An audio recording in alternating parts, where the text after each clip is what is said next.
Well met and welcome back to the Heroes of the Storm Summer Championship, brought to you live from Jönköping, Sweden.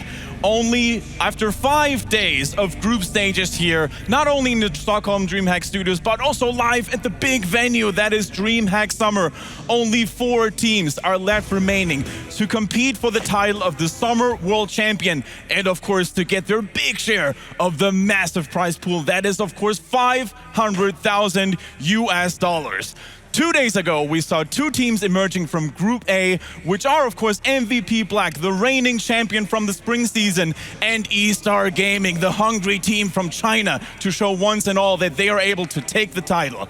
Yesterday, on the other hand, we saw My Insanity and Team Tempest advance from Group A, and boy, put they up a good show for us. Now, many cores have fallen, and many heroes have fallen as well, but with me, still standing strong, are my fellow analysts and casters. Leading the charge is the giant known as J-How. How are you doing today, sir? I'm absolutely excited. I mean, you talked about it. I think things have played out somewhat like we expected, but we are looking at My Insanity here. It's their chance to shine and try and take down what we have deemed basically the top tier of the Asian teams between China and Korea. I mean, today is going to be a stellar day, and I think a lot of people are going to make big names for themselves. Of course, we're also being joined by Dr. Dread himself, once again here holding his own on the stage. How are you feeling today, sir? I'm doing great. I'm so looking forward to today's matches, finally getting to the top 4, and to see how, if My Insanity, the only Western team left, has any chance to be able to make it even farther into this tournament. And unfortunately, Uncle James' boys, Team Dingitas, they didn't make it out yesterday. But hey, we still have My Insanity representing the West. How are you doing, Carolize? I'm doing very well. Very well indeed. Looking forward to this top 4, looking at seeing how obviously the top 3 we kind of expected to be here. My Insanity is the one that we thought a European team was going to be there considering the group makeup. It was My Insanity in the end. They proved they were the best in Europe, and now they've got to go that one step further.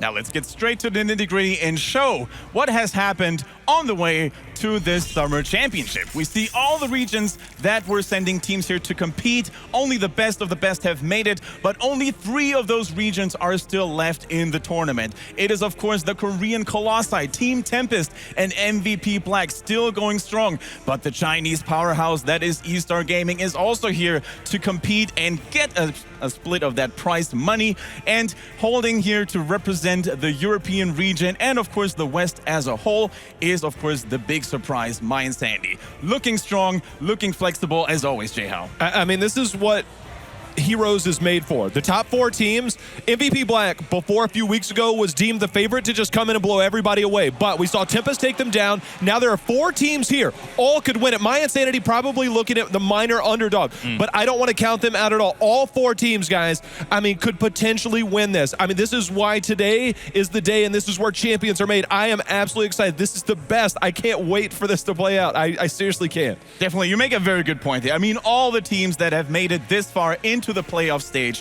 they can't be disregarded. They cannot be deemed as a dark horse anymore. They are all looking solid. Of course, we see what we've got going here for you guys today. The bracket, the final playoff bracket here, consisting of 2 semifinals. Each of them is going to be a best of 5, just like the grand finals. First things first, we're going to kick things off, of course, with MVP Black, the reigning world championship, the reigning world champion against My Insanity. Then later on during the stream, we're going to kick things off with Team Tempest against E-Star Gaming, the second seeds in their respective groups. Now, what do you think about the overall standings here? Is there a team that we can discount or disregard? Probably not. I don't think so. I think MVP Black has looked really strong here, but so has Tempest, so has E-Star. My Insanity has been duking it out. They've been fighting tooth and nail. We talk about best of 5 series. You could have a chance for a slip up to where the pressure's not heavily on you after game number 1. I think that's going to be the biggest thing with a best of 5. It allows you to take a little bit of pressure off of you the first game and not necessarily feel like you've got to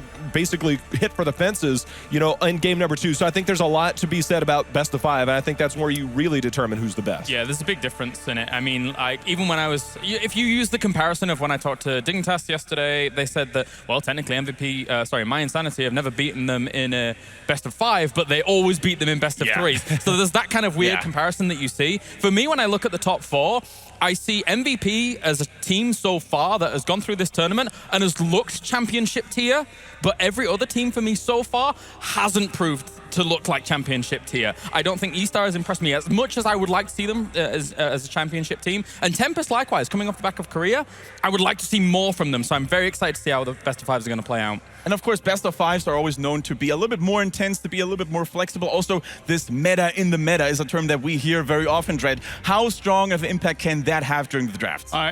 When you get to the grand finals and even here in the semifinals, it can have a huge influence, especially when the teams are very close. I think, like, for instance, E-Star and Tempest might be a series where we see that develop heavily, and then also in the grand finals. This tournament alone has slightly developed its own meta, not too much away from the core of every region, but again, when you get to the very end of the tournament is usually when that kind of breaks and it becomes like just this team has one and it just mixes everything together. Yeah. All right, for now though, guys, it's time to get serious. The first best of five that we will be showing you live from DreamHack Summer during the Heroes of the Storm Summer Championship is going to be between MVP Black and My Insanity. Give it up and bring those teams in here. All right, guys, this is MVP Black versus My Insanity. The powerhouse versus what you could consider the underdog. But Dread just talked about it. The fact that they have this weird off meta, is it going to be able to stack up against MVP Black? We are about to find out. I cannot wait to see how this plays out. I think that best of five that you brought up earlier is a great selling point for My Insanity. That diversity, creativity that they have is something that breathing room that they get in those first games that they aren't panicked about having to win it out the gates gives them a far bigger edge here than if it was a best of three. I'm expecting My Insanity to approach the first game as a feel-out game and kind of see how much their normal game stacks up against My Insanity MVP, because they haven't really had proper chance to do that. And then from there, there's the potential that they do get wild, because let me tell you, they do still have a lot in their pockets. I think one of the cool things is that with 5 maps, all of a sudden we've seen kind of a shift in what we normally see for the general map picks. But with 5 maps, it means that you can have strategies on maps like Towers of Doom, stuff like that, things that we haven't necessarily seen. What type of strategical advantage can one team have? I think that's something that could be coming out here soon. And you cannot really say what My Insanity is going to feel first, because we have seen such a diversity when it comes to drafting out of them, as it is their trademark. I mean, we've seen Cho'Gall yesterday, even against a team like Team Tempest. They are not afraid to pull something out of their pockets that nobody is expecting.